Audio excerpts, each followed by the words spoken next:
Good morning, everyone. Today we will be learning about JavaScript. Till now we have seen development of static web pages using HTML and CSS. Now to make it dynamic, to make it responsive, we are going to make use of JavaScript. JavaScript is a high-level dynamic interpreted programming language primarily used for front-end web development. Okay, to make our web page very interactive, creative, and dynamic elements embedded into that, we are gonna make use of JavaScript. The main purpose of JavaScript is mainly used for client-side scripting. Nowadays, it is also used for server side scripting also. Developers will be able to create interactive web pages which will be responding to the actions without any need for server interaction. So and dynamic content could be uh, created, like you can do the modification of HTML and CSS that has been already developed and update the content styles and structure of web pages based on the user input, okay, on certain conditions. And event handling could also be done, like by making using of event driven programming responding to the user interactions, like when you click a mouse movements, mouse hover, form submissions, etc. Cross browser compatibility means all modern web browsers are supported by JavaScript. So where it will be enabling us to make use of different browsers, that is cross browser. If at all we have developed our web browser um, web page, depending on our by default browser, it could be able to open in a other browser also. So it is a universal language for web development. Basic syntax and structure. Coming to the basic syntax and structure, as we know, the JavaScript supports various data types, like it includes numbers, strings, booleans, arrays, objects, functions, etc. Variables are declared using these three keywords, that is var, let, or constant. Var means variable. Whenever you are creating a variable with var, that is functional scoped, okay. And let and constant are the total block scope. Functions in JavaScript are blocks of reusable code. They can be named or as anonymous and can take parameters and return values. Functions always will be taking the parameters, executing the logic that has been given in that function, and return some values or return null value.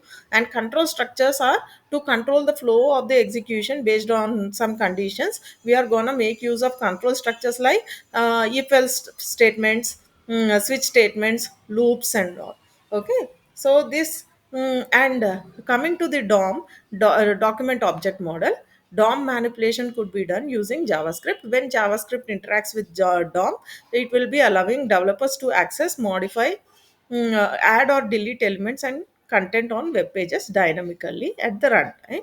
Event handling, that is to handle events triggered by the user interactions on web pages. JavaScript uses DOM. And libraries and frameworks.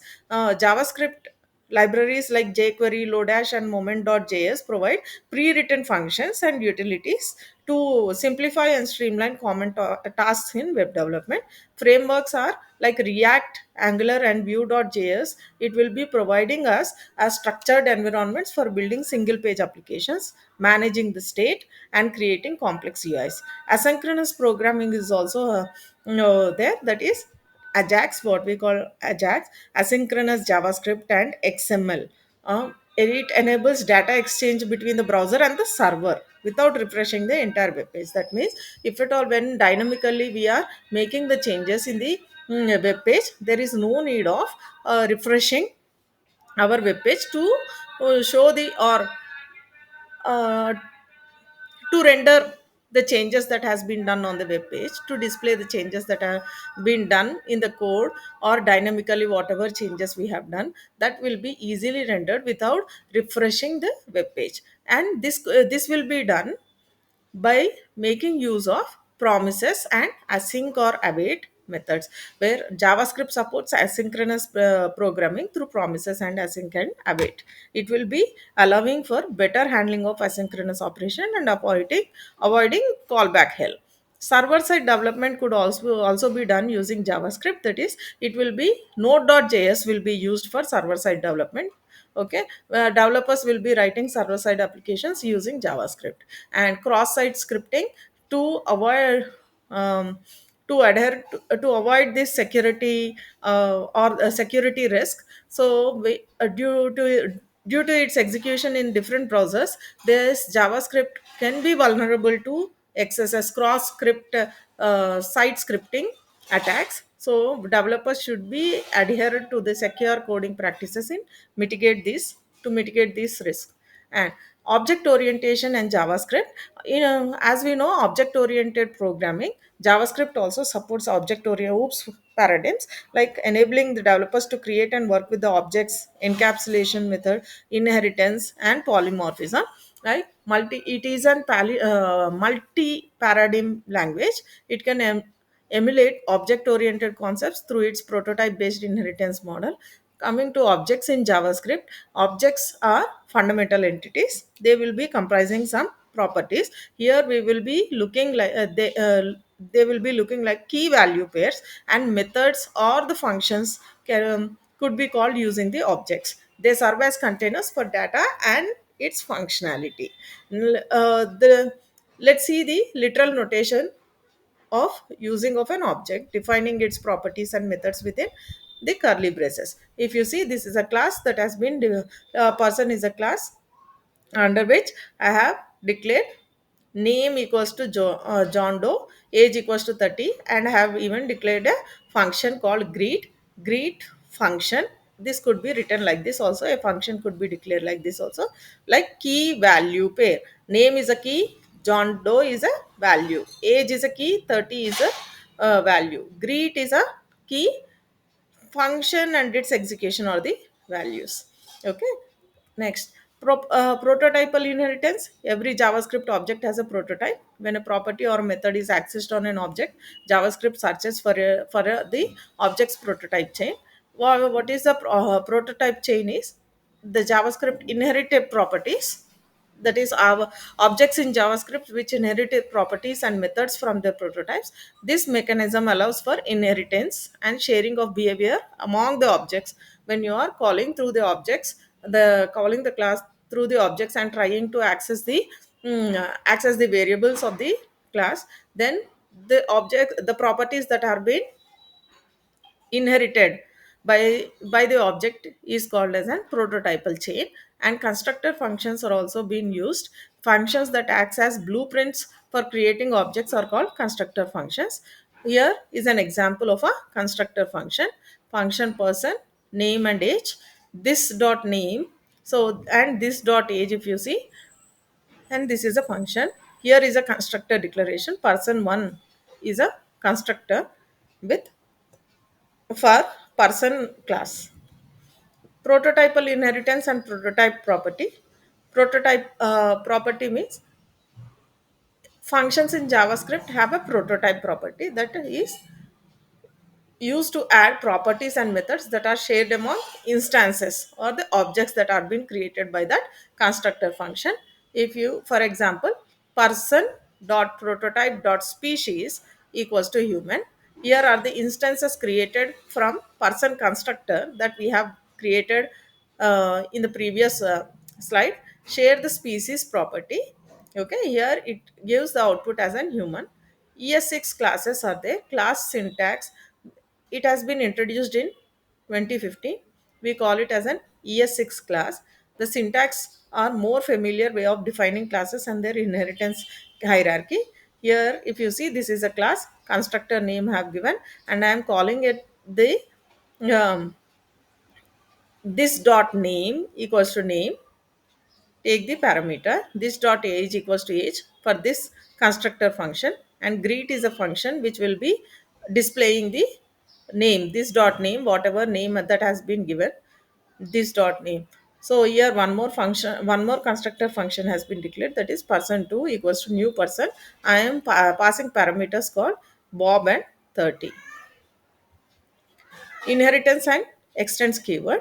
Extends keyword, you with when we are using ES6 classes, inheritance can be achieved using the extends keyword to create a subclass that inherits from a parent class.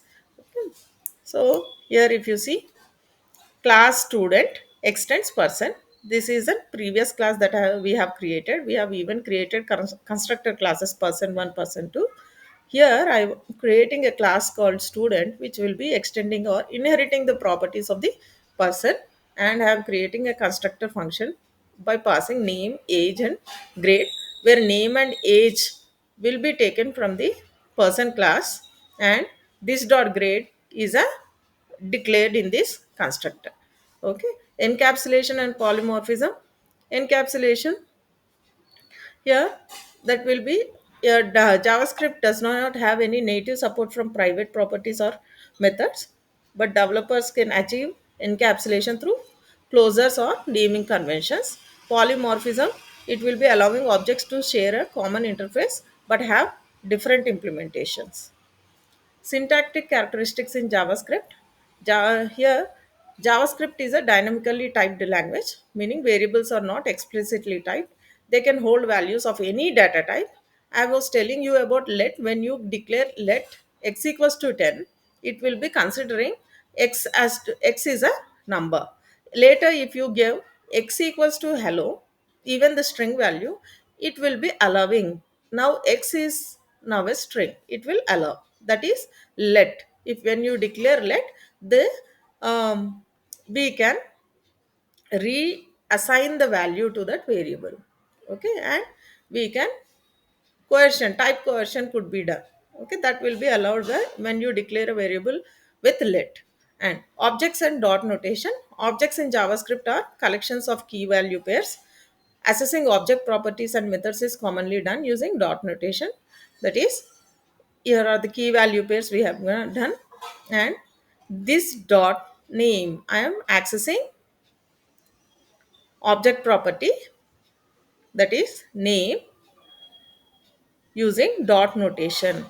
Okay, so accessing object property using dot notation. Here console.log person dot name, I'm asking from the class person the name from here, from person class, this could be accessed, and person dot greet from the person class could be accessed through object method using dot notation. And functions as first class citizens.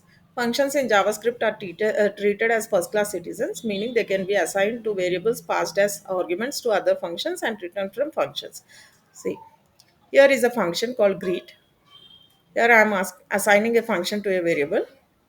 See, greet is a function that has been declared here. I am assigning to a variable called say hello. I am trying to invoke the function using the variable. Now, say hello is a function. So, I am saying say hello brackets, that means declaring it as a function, including it will be invoking function using the variable. Arrow functions. Here arrow functions provide a more concise syntax for writing functions, especially for anonymous functions. They have a shorter syntax and logically scope this. Okay, see here I am trying to declare a multiply function. Let multiply equals to parameters I am passing, and I am taking an arrow function. That means multiply is a function with parameters a comma b, and the lines that has to be executed in this function is a into b. That is an arrow function for multiplication. And console.log, what I am asking is multiply, passing parameters 2 and 3. Okay, and the output will be, output for this line will be 6. Okay, block scoped variables. The let and constant keywords include introduced where are block scoped variables, which are scoped to the nearest enclosing block rather than the entire function, or in the case of variable. Where is a function scoped, let and constant are block scoped, okay, to the nearer block. And template literals are also there. That is, template literals allow for string interpolation and multi-line strings by using backticks. Instead of singular double quotes, we can use backticks. They can embed expressions using dollar symbol and curly braces. Here, we can see the template literals example, let name equals to John, let greeting equals to, that means this is string value. This also could be given in backticks. I'll show you here. Let greeting equals to, see, I gave backticks hello dot, I am trying to use dollar and curly braces to access the property of this, that is name, value of the name, exclamatory mark and backticks. Okay, console.log greeting function I am asking, so that the output it will be giving hello John. Okay, these are, and promises and asynchronous programming, that is ajax. This could be done using promises or async or await methods, okay, which will be allowing non-blocking code execution and handling asynchronous operations more elegantly. This function fetch data will be fetching the data that has been given from a promise, which simulates an asynchronous operation, the time to be set out, okay, and the for the data fetched. Async function is one more function to get the data. Let data equals to await fetch data console.log data. This will be giving an output after 2 seconds the data has been fetched. Okay, these syntactic characteristics contribute to JavaScript's expressiveness, flexibility and functionality, enabling developers to create powerful and efficient applications for both client side and server side development. Thank you, keep learning.